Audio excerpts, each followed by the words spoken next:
Bonjour à tous, bienvenue dans cette nouvelle vidéo. Aujourd'hui je me trouve sur le mont Vuy pour aller voir des défenses de la Première Guerre mondiale.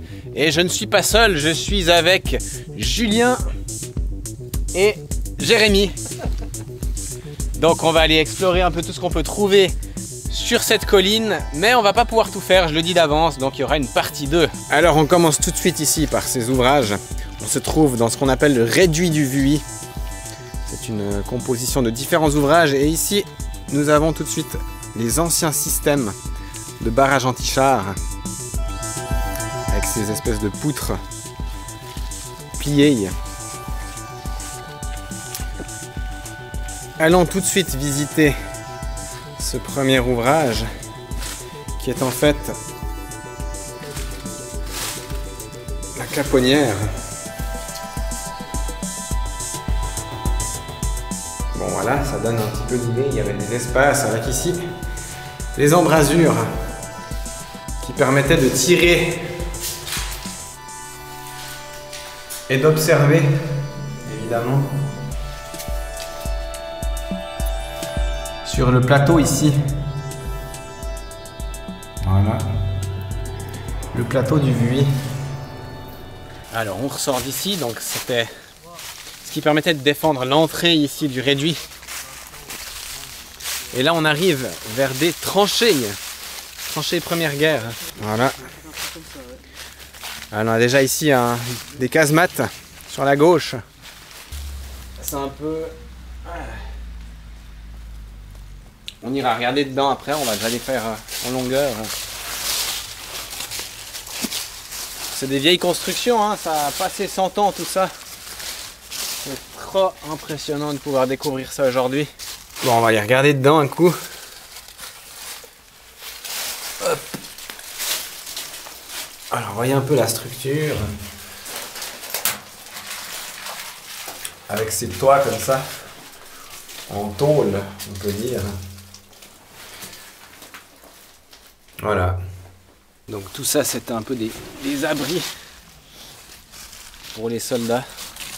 On va aller voir la suite, plus bas dans la tranchée. Vous voyez vraiment que je suis dans un espèce de... dans un creux, hein, on reconnaît bien les tranchées. Curiosité de la nature, regardez un peu comme l'arbre ici a été creusé. C'est impressionnant. Puis c'est tout frais, hein. C'est tout frais ça. Et juste après, nous retrouvons deux petits abris. C'est difficile de donner leur fonction exacte. Alors, celui-là, il mène nulle part. Par contre, dans celui de gauche, il y a une petite porte, on va aller regarder. Et ici, voilà, ça va pas plus loin en fait. Juste un petit abri comme ça. Mais regardez un peu la quantité d'insectes qu'il y a là-haut, quoi. Ah purée. On voit très bien ici la configuration. Bon, c'est une reconstitution naturellement, mais on avait évidemment, pour éviter que la terre s'écroule dans la tranchée, on renforçait ça avec du bois, avec des différents systèmes de renfort. Et nous entrons ici dans une casemate mitrailleuse. Voilà. Avec les positions de tir ici. 2 créneaux, plus un observatoire.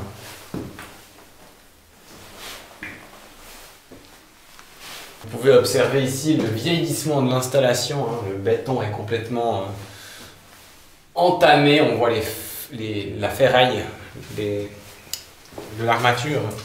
Le mont Vuy fait partie des fortifications de Morat, une des plus importantes positions de défense de l'armée depuis 1914.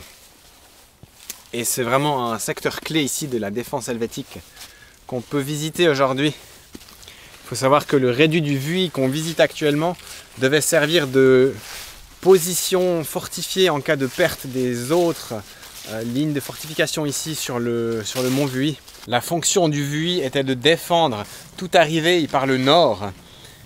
Et en fait, depuis cette casemate mitre, on avait à l'époque des tranchées qui se poursuivaient dans la forêt À l'origine, évidemment, il n'y avait pas de forêt, hein. Il faut se rendre compte que tout ça c'était déboisé et on avait vraiment une vue ici, mais sur une immense portion du territoire, grâce aux différentes places évidemment.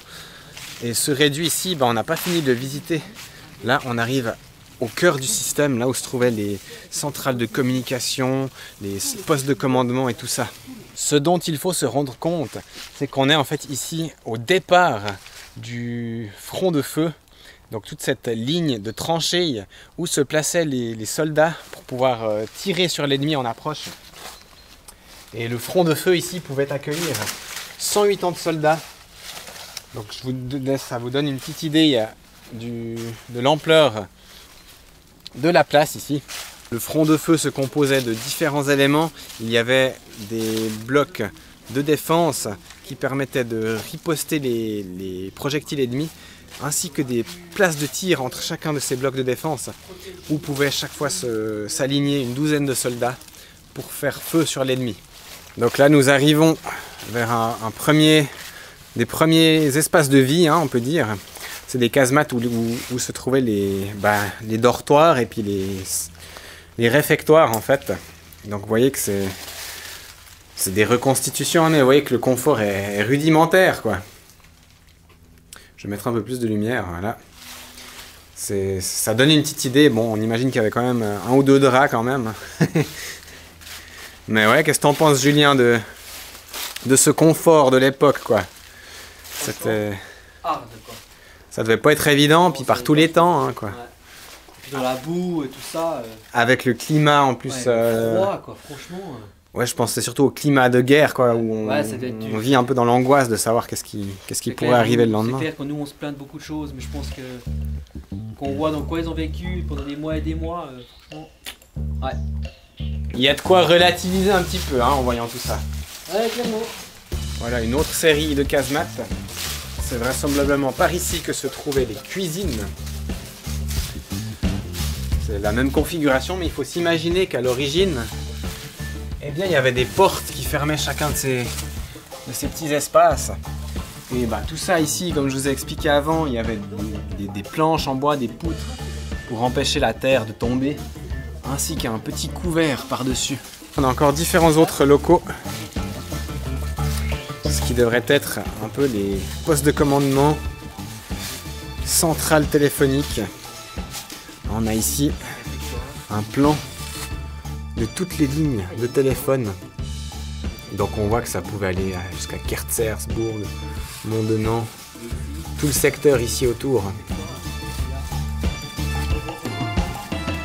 Et ici, une énorme casemate. On suppose peut-être que c'était le mess pour les officiers, mais c'est compliqué de dire ça, hein. Il n'y a pas de panneau qui nous dit clairement qu'est-ce que c'est. En tout cas, c'est vaste par rapport aux autres espaces qu'on a vus jusqu'à maintenant. C'est plutôt vaste. Et juste après, là où Jérémy est en train de passer la tête par le trou, c'est le réservoir d'eau. On va jeter un coup d'œil dedans aussi. Alors, je sais pas qu'est-ce qu'on arrive à voir. En tout cas, il y a de l'écho. Oh. Bon, on va aller voir maintenant une petite galerie qui permettait depuis le cantonnement, de rejoindre le front de feu. Donc les positions de tir. Que ça glisse. Wow, putain, joli. Regardez un petit peu. Ça rappelle ce tunnel, cette galerie de la Première Guerre dans le Jolimont. Ça descend sec. On a de nouveau ces espèces de rainures latérales ici, de part et d'autre. Oh, c'est bouché. Ouais, vous voyez, la galerie, normalement, elle se poursuivait et on arrivait directement vers le front de feu. Mais vu que le front de feu a été remblayé aussi, eh ben, on peut de toute façon pas y accéder. Mais ça vous donne une petite idée de comment se faisaient les accès depuis le cantonnement jusqu'au front de feu pour passer inaperçu de l'ennemi, quoi. Vous voyez, un peu comme tout est couvert de forêt à l'époque, il n'y avait rien. Il fallait vraiment pouvoir se faufiler sous terre pour passer inaperçu par l'ennemi. Il faut s'imaginer que le front de feu devait se trouver par ici. Donc ces endroits où les soldats se plaçaient pour faire feu sur l'ennemi. Et on avait encore plus en avant une rangée d'obstacles qui permettait de ralentir la progression de l'ennemi pour pouvoir mieux le neutraliser. Tout ça est aujourd'hui disparu. Le site est vraiment grand, hein. Il y a pas mal de choses à voir. Je vous ai donné déjà le nombre d'hommes qui pouvaient se trouver ici. Et par là-bas devant, là où se trouvent Julien et Jérémy, il y a encore une petite casemate. Voilà un petit peu à quoi ça ressemble. Il n'y a plus grand chose de visible, hein. C'est bien enfoui. Mais ça donne une petite idée. Peut-être avec une pelle, il y aurait moyen de dégager, mais on va pas s'amuser à ça aujourd'hui, je crois, hein. Je crois qu'on a assez fait. Hein. Ouais, enfin non, on commence Non, seulement là. Mais... mais- On rejoint là où on était avant. Et là, on retrouve quelques casemates. Là, il y a un petit élément intéressant. On retrouve l'échappement pour l'écoulement des eaux. Mais ce qui est intéressant à savoir, c'est que cet échappement, eh bien, il prend sa source depuis le fond de la casemate ici. Ça veut dire qu'il y avait pas mal d'humidité qui s'écoulait le long des parois et qu'il fallait pouvoir amener cette eau à l'extérieur pour éviter de finir les pieds dans l'eau. Donc encore une fois, le but ici du réduit du Vuy, c'était de pouvoir offrir une position de défense pour les autres positions qu'on trouve ici sur le mont Vuy. Et ça servait aussi de réservoir à hommes pour pouvoir fournir des effectifs aux autres positions en cas de besoin. Là, on retrouve encore une demi-caponnière, donc c'était pour défendre l'entrée du réduit ici. Voilà, donc ça ressemble un peu à la première caponnière qu'on a vue, sauf que, comme son nom l'indique, elle est seulement à moitié. Donc elle couvre un secteur de feu moins large. Voilà. Donc là, non loin du réduit du Vuy, on retrouve une autre position qui donnait sur le flanc ouest de la colline. Position d'infanterie. On trouvait également un projecteur qui pouvait éclairer jusqu'à 3 km dans la plaine. C'était énorme pour l'époque. Et on avait, le long de cette tranchée de défense, environ 300 hommes qui pouvaient faire feu jusqu'à une portée de 1,5 km grâce à leurs fusils. Nous avons également un ouvrage d'infanterie ici. Nous sommes à la fin des Fourches, c'est comme ça que s'appelle l'endroit. Allez, on va aller voir ça en bas. C'est joli là avec ce lierre qui tombe comme ça. Ça fait le charme de ces ouvrages qui tombent à l'abandon. Et vous voyez qu'on retrouve ici des casemates souterraines qui servaient donc d'abri, d'espace à vivre pour la troupe. Même configuration que ce qu'on a déjà pu observer au réduit du Vuy. Ici nous avons 5 alvéoles. Voilà, et nous avions ici de côté une petite sortie qui permettait de rejoindre le secteur de feu. Il y a encore un vestige étonnant ici, un espèce de gros carré en béton. On ne sait pas trop à quoi ça servait. Ça a l'air assez profond, il y a un petit trou là, on a lancé un petit bâton dedans, ça a mis quand même un petit moment avant qu'on entende le choc avec le sol. Il faut savoir que cette position a été construite en 1914, puis a été agrandie dans les années futures. Mais c'est beau avec toutes ces couleurs ici autour, c'est magnifique. L'automne, c'est vraiment la bonne saison pour ce genre de découverte.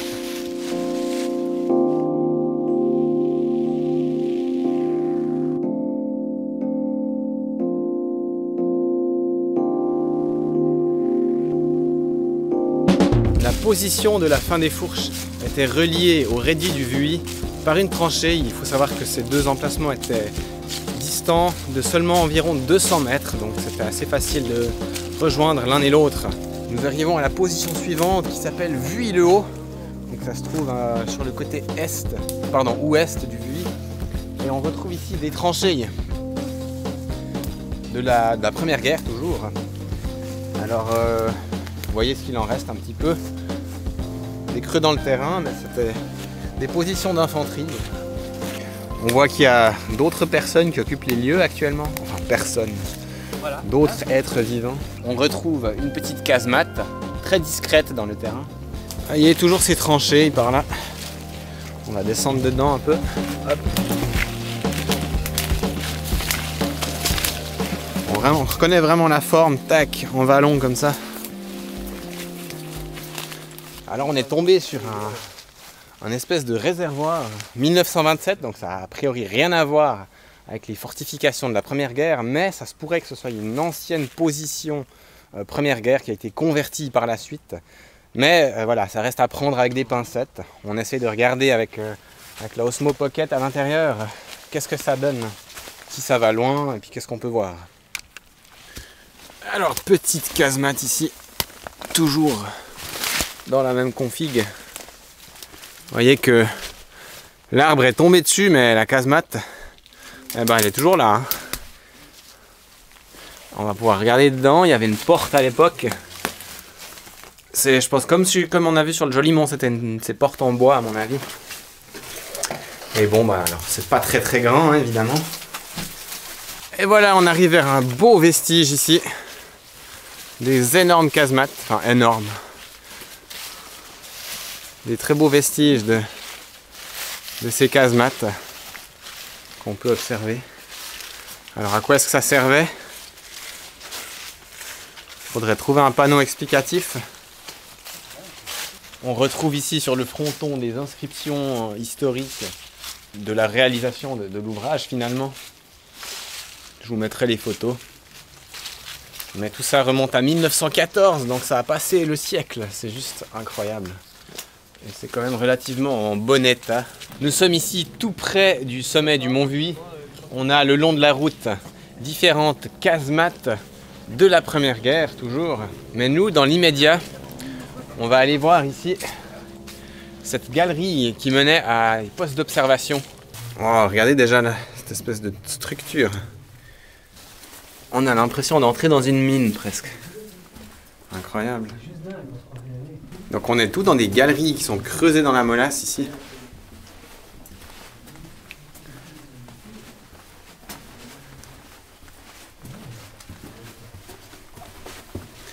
Il y a des déchets qui ont été ramenés après coup, hein, on imagine bien.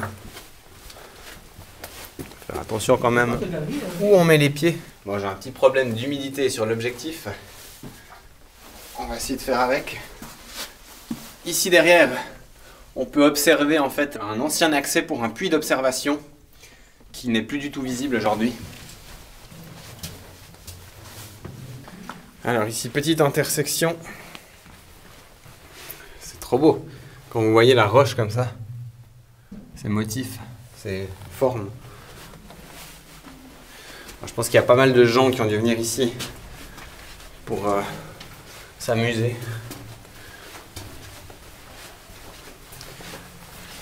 Et a priori, ici on arrive à un cul-de-sac. C'est bien ce que je disais. Il y a quand même des trucs qui sont gravés sur le mur. Quelqu'un qui a écrit des trucs. Vous voyez ici comme l'eau elle coule le long de la paroi et puis ça fait des concrétions. C'est trop beau à voir, il y a encore un vieux clou d'époque ici. Excellent. C'est trop beau. Au-dessus de ma tête, vous pouvez observer un puits qui menait en fait à l'origine à un poste d'observation. Aujourd'hui inaccessible, à nouveau invisible depuis en haut. Et là on arrive vers le bout de la galerie. Ah non, on n'est pas encore au bout en fait. On arrive ici à je sais pas trop quoi. Réserve d'eau. Réserve d'eau. Ce serait des réserves d'eau ça. En tout cas, c'est plein d'eau effectivement. Là, il y a une espèce de tuyau. Mais allez savoir qu'est-ce que c'était. Bon, on va pas aller par le boyau de gauche parce que de toute façon, c'est un cul-de-sac. On voit le fond depuis ici. Par contre, on pourrait aller jeter un coup d'œil là. C'est aussi un cul-de-sac, mais il y a un peu moins d'eau, donc on va profiter. Encore un vieux bidon. Ah, il y a quelqu'un qui a écrit un truc là.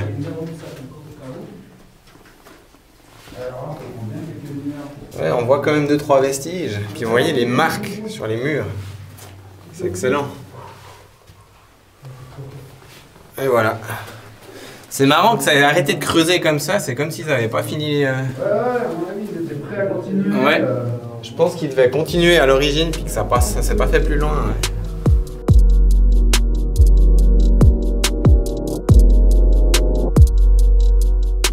Bon, pour vous donner une petite indication du bourbier qu'il y a dans cette galerie, non mais regardez-moi un peu ce matos qu'il y a là au fond, quoi. Non mais c'est dégueulasse. Elle va être belle la voiture, elle va être belle. T'as partout de ces machins comme ça, ces espèces d'encoches. D'un côté et de l'autre. C'est très étonnant. Puis il y en a tous les 1,50 m, 2 mètres. Puis bon là il n'y en a plus maintenant évidemment. Maintenant que j'en parle. Mais ce que j'aime bien, c'est voir les motifs et les couches dans la roche. C'est incroyable. C'est malade cette galerie.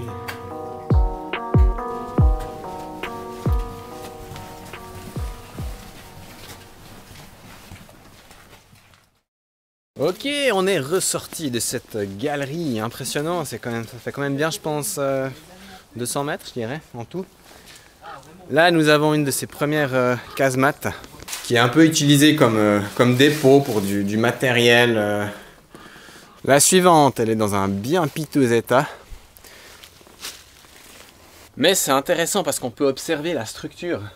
Comment c'est construit, il y avait une espèce de renfort en métal ici, qui venait se placer sur le haut du mur. Et ensuite, le toit, vous voyez que c'est aussi des poutres de métal comme ça, où on venait après fixer ces briques entre deux, puis tout ça était encore bétonné par-dessus pour protéger des chutes de la molasse, quoi. C'est tout de la molasse ici. Encore une de ces autres casemates ou abris, pas dans un meilleur état on peut dire. Tout comme la suivante. Regardez-moi un peu ça, c'est même plus utilisable comme dépôt, quoi. Il y avait encore une par ici. Voyez, le reste du mur ici. Le reste du mur. Et voilà la dernière de la ligne, un peu en meilleur état de nouveau, et qui est de nouveau utilisée pour entreposer des palettes, du chenille, quoi. Enfin du chenille, des trucs utiles pour l'entretien, pour différentes activités, sans aucun lien militaire évidemment. Tout ça, c'est première guerre, encore une fois. Il y avait encore un autre observatoire en plus de ceux accessibles via la galerie qu'on a vue précédemment. Il se trouve en fait sous mes pieds et il a été utilisé aussi pendant la Deuxième Guerre mondiale pour faire de l'observation aérienne. Donc voilà un petit peu à quoi ressemble cette position pour Mitre. Alors, bon évidemment depuis le temps, tout ça c'est vide, ça a été occupé, réemployé, vandalisé. Et on peut observer ici des créneaux de tir qui donnaient donc sur le plateau du Vuy. Si je descends de 2-3 marches ici, on voit bien que ça couvrait toute la portion ici, on va dire le plateau inférieur du Vuy, puisque la partie supérieure se trouve juste là derrière. Alors on a vu beaucoup des positions d'infanterie jusqu'à maintenant, mais il faut savoir que juste là derrière se trouvait une position d'artillerie. Et maintenant on va aller voir une autre position d'artillerie qui se trouve par là en bas. Ça s'appelle Champ Ribaud et ça a été un petit peu reconstitué, on va dire. Donc nous avons ici la première position de l'artillerie avec les fameuses niches à munitions. Il faut savoir que Champ Ribaud pouvait accueillir jusqu'à 4 pièces d'artillerie, des canons de 12 cm. Et il y avait aussi également 2-3 abris pour la troupe. En voici justement un. On va regarder un peu dedans. Une nouvelle fois, c'est très très sommaire comme configuration. 2 petites niches comme ça. Deuxième position de canon ici, avec ces 2 niches pour les munitions. Et nous retrouvons encore un abri ici. Donc il faut savoir que Champ Ribaud ici pouvait accueillir jusqu'à 60 hommes pour le maniement de ces pièces. Ces différentes positions sont toutes situées sur le même alignement. et elle tirait en fait vers l'ouest, vers l'extrémité du lac de Morat. Les pièces avaient une portée de 7 km, ce qui est quand même pas mal du tout pour des armes de 1914-1918. La position ici date de 1915. On arrive ici à la dernière position d'artillerie, toujours les niches à munitions de part et d'autre. Vous pouvez constater que le terrain ici a été réaménagé de sorte à configurer les lieux comme c'était en 1915. Il faut imaginer qu'on avait ici le canon avec le tube qui pointait dans cette direction, quasi au niveau du sol. Et puis voilà, on a à peu près fait le tour de ce qu'on avait à voir ici sur le Mont Vuilly pour aujourd'hui. Il y a encore plein d'autres choses.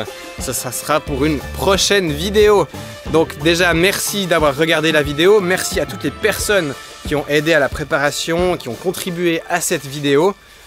Merci à Julien, à Jérémy. N'hésitez pas à aller voir la chaîne de Julien. Regardez ces vidéos, il y a des très bons éléments, des très bons contenus sur le patrimoine, des mines, des ouvrages militaires et plein d'autres choses. Abonnez-vous, abonnez-vous et à tout bientôt pour une nouvelle exploration. Ciao ciao. Bye.